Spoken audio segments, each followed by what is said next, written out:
محمد بن سیرین نے حضرت ابو ہریرہ رضی اللہ تعالیٰ عنہ سے انہوں نے نبی صلی اللہ علیہ وسلم سے روایت کی، آپ نے فرمایا صرف 3 بچوں کے سوا پنگھوڑے میں کسی نے بات نہیں کی، حضرت عیسیٰ بن مریم علیہ السلام اور جریج کی گواہی دینے والے نے۔ جریج ایک عبادت گزار آدمی تھا، انہوں نے نکیلی چھت والی ایک عبادت گاہ بنا لی، وہ اس کے اندر تھے کہ ان کی والدہ آئی، وہ نماز پڑھ رہے تھے تو اس نے پکار کر کہا جریج، انہوں نے کہا میرے رب، ایک طرف میری ماں ہے اور دوسری طرف میری نماز ہے۔ پھر وہ اپنی نماز کی طرف متوجہ ہو گئے اور وہ چلی گئی۔ جب دوسرا دن ہوا تو وہ آئی، وہ نماز پڑھ رہے تھے، اس نے بلایا او جریج، تو جریج نے کہا میرے پروردگار، میری ماں ہے اور میری نماز ہے۔ انہوں نے نماز کی طرف توجہ کر لی، وہ چلی گئی۔ پھر جب اگلا دن ہوا تو وہ آئی اور آواز دی جریج، انہوں نے کہا میرے پروردگار، میری ماں ہے اور میری نماز ہے۔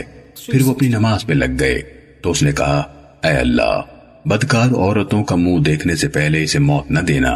بنی اسرائیل آپس میں جریج اور ان کی عبادت گزاری کا چرچا کرنے لگے۔ وہاں ایک بدکار عورت تھی جس کے حسن کی مثال دی جاتی تھی۔ وہ کہنے لگے اگر تم چاہو تو میں تمہاری خاطر اسے فتنے میں ڈال سکتی ہوں۔ کہا تو اس عورت نے اپنے آپ کو اس کے سامنے پیش کیا، لیکن وہ اس کی طرف متوجہ نہ ہوئے۔ وہ ایک چرواہے کے پاس گئی جو دھوپ اور بارش میں ان کی عبادت گاہ کی پناہ لیا کرتا تھا۔ اس عورت نے چرواہے کو اپنا آپ پیش کیا تو اس نے عورت کے ساتھ بدکاری کی اور اسے حمل ہو گیا۔ جب اس نے بچے کو جنم دیا تو کہا یہ جریج سے ہے۔ لوگ ان کے پاس آئے، انہیں عبادت گاہ سے نیچے آنے کا کہا، ان کی عبادت گاہ ڈھا دی اور انہیں مارنا شروع کر دیا۔ انہوں نے کہا تم لوگوں کو کیا ہوا ہے؟ لوگوں نے کہا تم نے اس بدکار عورت سے زنا کیا ہے اور اس نے تمہارے بچے کو جنم دیا ہے۔ انہوں نے کہا بچہ کہاں ہے؟ وہ اسے لے آئے۔ انہوں نے کہا کہ مجھے نماز پڑھ لینے دو۔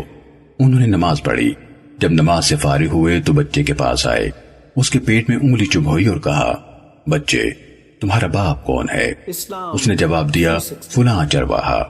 آپ نے فرمایا پھر وہ لوگ جریج کی طرف لپ کے انہیں چومتے تھے اور برکت حاصل کرنے کے لیے ان کو ہاتھ لگاتے تھے، اور انہوں نے کہا ہم آپ کی عبادت گاہ سونے چاندی کے بنا دیتے ہیں۔ انہوں نے کہا نہیں، اسے مٹی سے دوبارہ اسی طرح بنا دو جیسے وہ تھی۔ تو انہوں نے ویسے ہی کیا، اور ایک بچہ اپنی ماں کا دودھ پی رہا تھا۔ وہاں سے ایک آدمی عمدہ سواری پر سوار خوبصورت لباس پہنے ہوئے گزرا تو اس بچے کی ماں نے کہا اے اللہ، میرے بیٹے کو ایسا بنا دے۔ بچے نے پستان یعنی دودھ چھوڑا، اس آدمی کی طرف رخ کیا، اسے دیکھا اور کہا اے اللہ، مجھے اس جیسا نہ بنانا۔ پھر اپنے پستان یعنی دودھ کا رخ کیا اور دودھ پینے میں لگ گیا۔ ابو ہریرہ رضی اللہ تعالیٰ عنہ نے کہا جیسے میں اب بھی رسول اللہ صلی اللہ علیہ وسلم کو دیکھ رہا ہوں کہ آپ صلی اللہ علیہ وسلم اپنی شہادت کی انگلی اپنے منہ میں ڈال کر اس کو چوستے ہوئے اس بچے کا دودھ پینا بیان کر رہے ہیں۔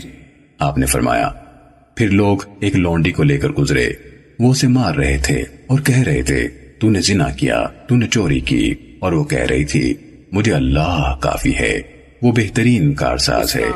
اس بچے کی ماں کہنے لگی اے اللہ، میرے بیٹے کو اس کی طرح نہ بنانا۔ بچے نے دودھ چھوڑا، اس باندی کی طرف دیکھا اور کہا اے اللہ، مجھے اسی جیسا بنانا۔ یہاں آ کر ان دونوں یعنی ماں بیٹے نے ایک دوسرے سے سوال جواب کیا۔ وہ کہنے لگے میرا سر مڑے، بہت اچھی حیت کا ایک آدمی گزرا، میں نے کہا کہ اے اللہ، میرے بیٹے کو اس جیسا بنانا، تو تم نے کہا اے اللہ، مجھے اس جیسا نہ بنانا۔ پھر لوگ اس کنیز کو لے کر گزرے، اسے مار رہے تھے اور کہہ رہے تھے تو نے زنا کیا ہے، تو نے چوری کی ہے۔ میں نے کہا کہ اے اللہ، میرے بیٹے کو اس جیسا نہ بنانا، تو تم نے یہ کہہ دیا کہ اے اللہ، مجھے اس جیسا ہی بنانا۔